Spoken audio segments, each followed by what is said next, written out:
Hi everyone, I'm Karnik. This is Star Wars Armada Explained. It's your buddy, it's your pal. We're going to be jumping right into the Republic Commander Plo Koon today.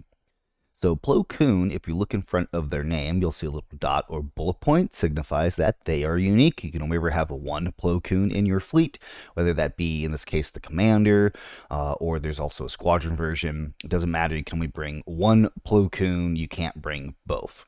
So Plo Koon, if you look at the bottom right-hand corner of the card, again, it has the faction symbol there for the Republic. Plo Koon costs 26 points, so pretty cheap commander. He's got abilities. They're there. Some people definitely are able to make Plo Koon work. Some people are frustrated with Plo Koon. It definitely is. He's a commander, and you have to leverage definitely the commander effects that he brings.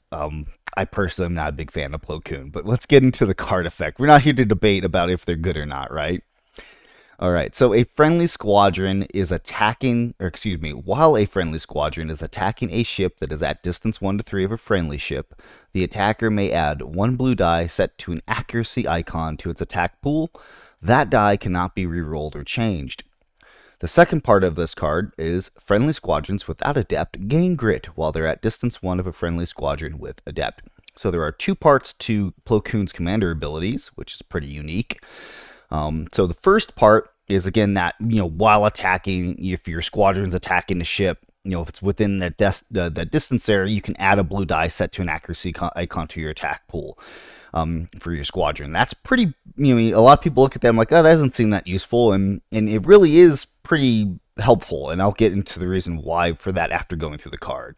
So, but here's the part people get hung up on. It's that distance 1 to 3. They're like, oh, is it distance 1 to 3 from my ship to my squadron?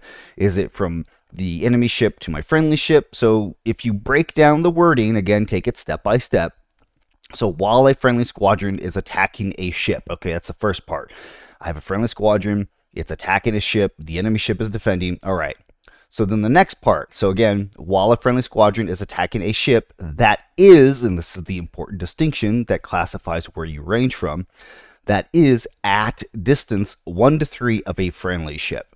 So you are not ranging from your friendly ship to your squadron to see if it's in range. You are ranging from whatever your squadron is attacking. You're ranging from the defending enemy ship to a friendly ship. And if it's at distance 1 to 3, then you're able to resolve the card effect. So this is something that it's very easy for people to miss. I've seen a lot of people play where they're like, oh yeah, I range from my friendly ship to my friendly squadron. It gets the dice. I'm like, no, because as it says there, the defending ship needs to be at distance 1 to 3 of your friendly ship. So when you are making this range check, something I always make sure to point out is that it's not an attack, so you're not measuring from cardboard to cardboard.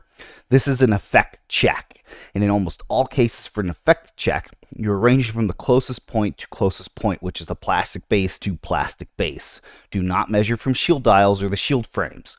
But again, it's not an attack, so you don't need to measure from cardboard to cardboard. You range from plastic to plastic. Okay, so let's read through the rest of the card again. So after you've done that range check, yes, it's in range. Okay, now I'm going to pick up a blue die from my dice pool that I have over here, set that to an accuracy icon, and I place that into my attack pool.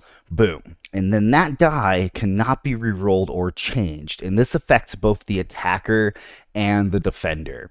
Now, right now, there isn't a use case where a defender would really need to do or worry anything about that, but maybe there will be something in the future where, that might be, squadrons maybe get a ability where an accuracy icon does something. But otherwise, as a squadron that's attacking, you're going to be spending that accuracy icon to lock a defense token anyway, probably. So that's the first part of the card. The second part, again, that friendly squadrons without adept. So again, if you look at a squadron, if it does not have adept keyword in its squadron card or otherwise has somehow gained adept through some other ability, they gain grit while they're at distance 1 of a friendly squadron with adept. So, like the delta, pretty much is just the deltas. Or I think Anakin Skywalker, yeah, he does. The Anakin Skywalker, his Y-Wing, he's got adept on there as well. So pretty much if you have squadrons, they don't have adept, sit near other dudes that do have adept, they gain grit. So it's kind of like a mini intel effect without having to bring the one intel squadron that the Republic gets.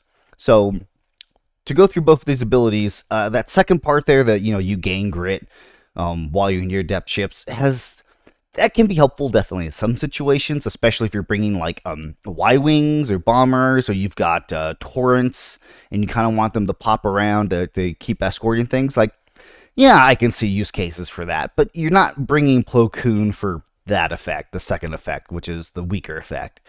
But even though it does have some minor helpful use cases, you're bringing them for that first part, and that is getting those accuracy icons. Why is that a big deal? So for attacking from Republic attacking like Rebels or Empire, you're not going to get a huge boost from this card effect, because typically when your squadron dice are attacking, most ships have like 2 redirects. They're going to redirect anyway.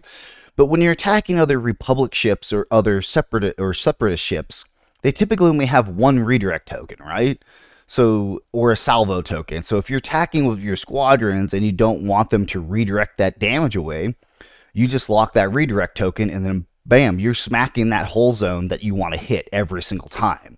You're never not hitting that whole zone that you don't want to smack. And so you actually are able to drill through shields in a whole zone extremely quickly, which allows up for your follow-on attacks from your ships or from other of your guys that are all shooting at the target you're focusing. So this is murder to flotillas. Oh man, Plo Koon squadrons just chew through flotillas because they can't use their scatter. They've got the one of aim. So Plo Koon works great with double die bombers or double die squadrons, essentially, if their anti-ship dice are 2 dice. It's just very powerful, but again, you have to be able to leverage this ability by bringing your ships close to the enemy. So you really want to be bringing a Venator. I wouldn't really trying to use Plo Koon with an Acclamator as your biggest ship. You can, but you're definitely risking. You're being pretty risky with just an Acclamator. So a Venator is best because a Venator is big, beefy, tanky. There's lots of support options to help keep your Venator in the fight. And yeah, that's Plo Koon. Not a whole lot else there other than just, again, when you're using those accuracy icons, it's great for locking down redirect tokens, or if your squadrons are at low health, preventing them from using salvo to shoot back at your poor little squadron guys. So that's Plo Koon. Thank you so much for watching. And again, if you have any questions or if you think I missed anything, please be sure to point that out. Or if you have questions, if it's an official rules question, I ask you to take it to the AMG forums to ask there, unless it's just like clarifying like certain points. But you're all great. Thank you so much, and I'll catch you next time.